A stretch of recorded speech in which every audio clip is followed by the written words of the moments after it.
يسعد أوقات المتابعين لقناة أغاني ديب أبو شالة. اليوم في عنا حدث مهم جدا ونادر. في المطربة اللبنانية الكبيرة وداد، والجيل الماضي بيعرف مين هي وداد. أغنية بتندم وحياة عيوني بتندم، وعندها أغاني كتير نجحت بفترات زمنية، حتى لقبت بليلى مراد لبنان. هالأغنية اللي رح سمعكم إياها إلى أساس، حبيت وضح شو أساسها. في مطرب لمع بفترة من الفترات، المطرب محمد العبد، صاحب أغنية يا ساري سار الليل، خود الدبلة وطلقني، الأغاني الشعبية الحلوة، أجمل من القمر بكتير، سحرك ما له مثيل، وإلى آخره من الأغاني. مرة طلب مني أغنية عن الأم، كان قرب عيد الأم، قلت له بس مهلني شوي لحتى أفكر بالأمر، لنعمل أغنية ما بتشبه أغاني تاني، لأنه نعمل كتير أغاني متشابهة عن الأم. قال لي طيب. فعلا فكرت بالأمر وطلعت بأغنية قلت ليش ما بيصير في حوار بين ابن وأمه غنائيا بعد ما كانت حصلت هاي. جيت قلت له هيك، قال لي فكرة حلوة، بس مين بدنا نجيب تغني دور الأم؟ قلت له أنا عندي فكرة، أنا تعرفت من جديد على المطرب المعتزلي وداد. قال لي وداد؟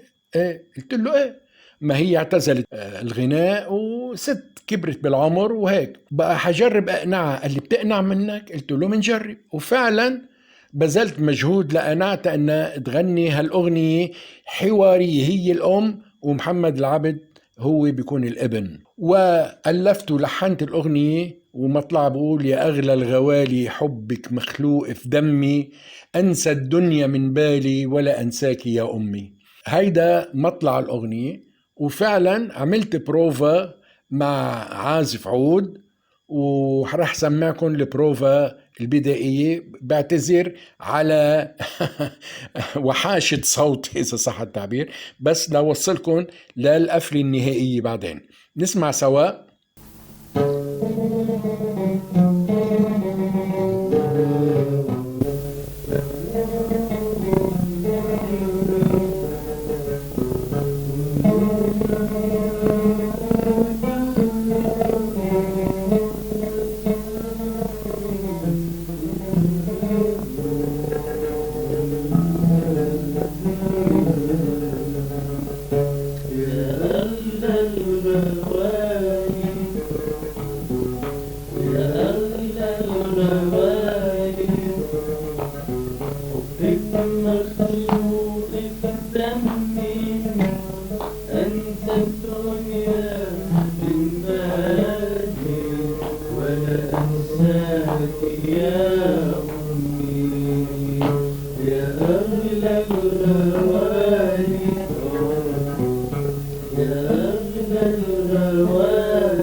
أغلى الغوالي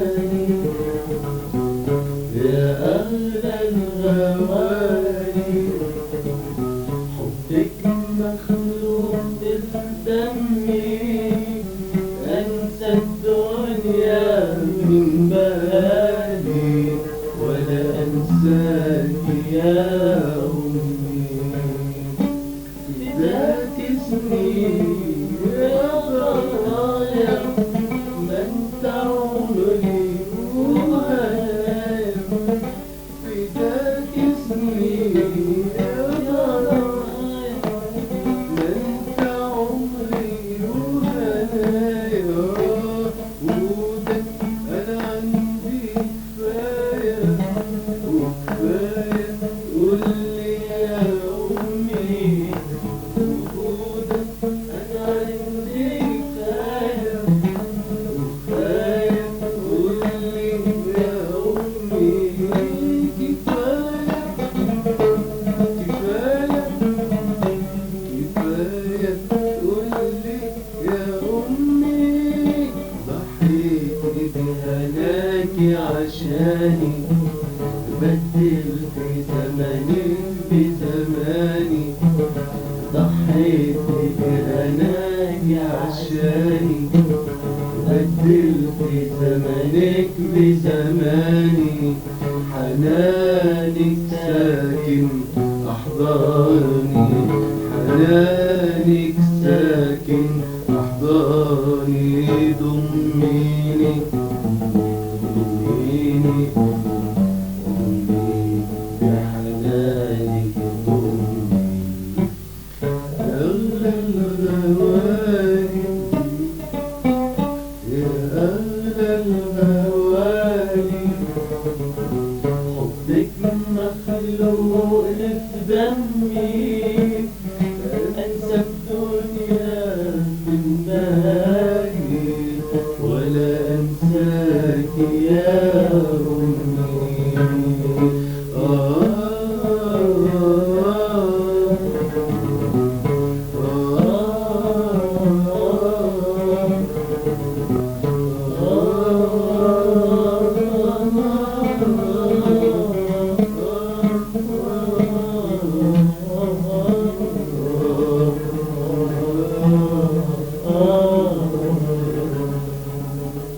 هلأ من بعد ما سمعنا التدريب واللحن على العود، خلينا نسمع لما جمعت المطربة الكبيرة وداد. ولوضح، المطربة وداد زوجها الأول كان الملحن والموزع والمؤلف الموسيقي توفيق الباشا، ورجعت انفصلوا، رجعت تزوجت من الشاعر الزجلي الغنائي عبد الجليل وهبي. زوجها الأول توفيق الباشا هو والد ابنها عبد الرحمن الباشا.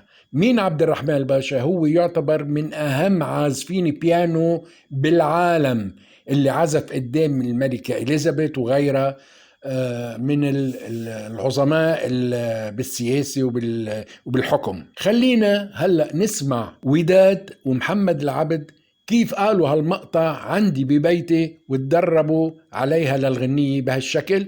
خلينا نسمعهم سوا. يا أغلى الغوالي يا رارم، يا أغلى الغوالي، حبك مخلوق في دمي. أنسى الدنيا من بالي ولا أنساك يا أمي. حبيبي يا ابني يا عينيا، يا أغلى من روحي عليا. وحبيبي يا ابني يا عينيا، يا أغلى من روحي عليا. شفتك بتكبر قدامي، صورتك في صحوي ومنامي. شفتك بتكبر قدامي، صورتك في صحوي ومنامي. وشبابك وشبابك وشبابك وشبابك شبابك حقق لي حلمي. تعيش إن شاء الله بحنانك ونعيش العمر بأمانك، في أفراحك وفي أحزانك خدت في أفراحك همي، أنسى الدنيا من بالي ولا أنساك يا أمي.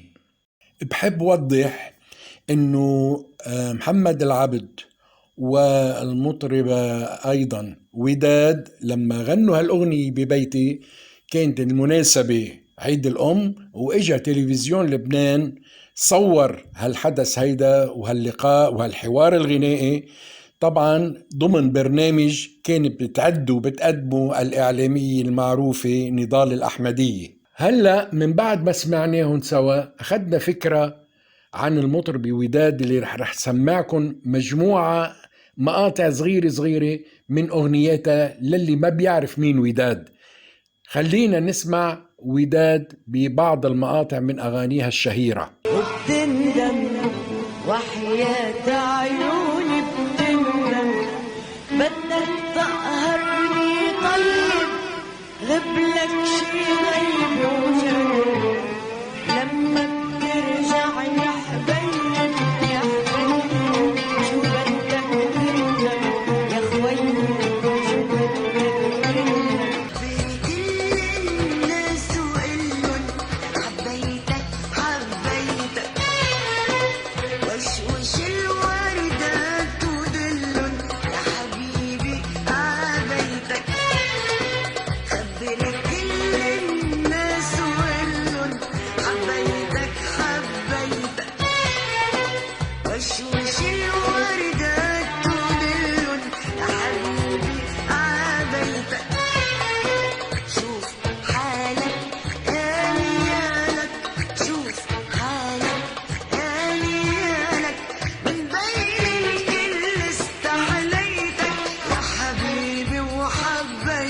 وهون بحب وضح أمر مهم، إنه من بعد ما غنت وداد مع محمد العبد أغنية يا أغلى الغوالي أغنية الأم عندي بالبيت وصورها تلفزيون لبنان وانعرضت، تذكروا وداد للي كانوا حينسوها، بالإضافة للجيل الجديد حب يرجع يسمعها. كانت النتيجة إنه الفنان الراحل عزار حبيب كان عامل استوديو ببيته لتسجيل الأغاني، قام اتصل فيي وقال لي إذا كان تقدر تدلني عليها بدي سجل لها مجموعة ألحان من ألحاني أنا سجلها عندي باستوديو.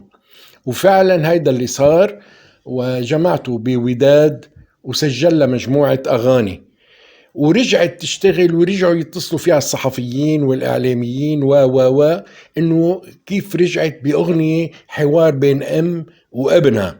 هالأمر عجب الفنان وليد توفيق، كان عم بيصور فيلم بمصر من بطولته، وكانت اخذ دور أمه الفنان الراحل هدى سلطان، عملوا غنية دويتو من وراء فكرة أغنية يا أغلى الغوالي بين أم وابنها، حوار بين أم وابنها، وسجلوها ونزلوها من ضمن الفيلم. هيدي كمان ميزة بحب ألفت النظر لها. فنتمنى الرحمة للفنانين اللي توفوا، ونتمنى العمر الطويل للفنانين اللي عايشين. وهلأ حان الوقت نودعكم على أمل اللقاء بكم بحلقات وقضايا وتحف فنية نادرة، مع تحيات ديب أبو شالة.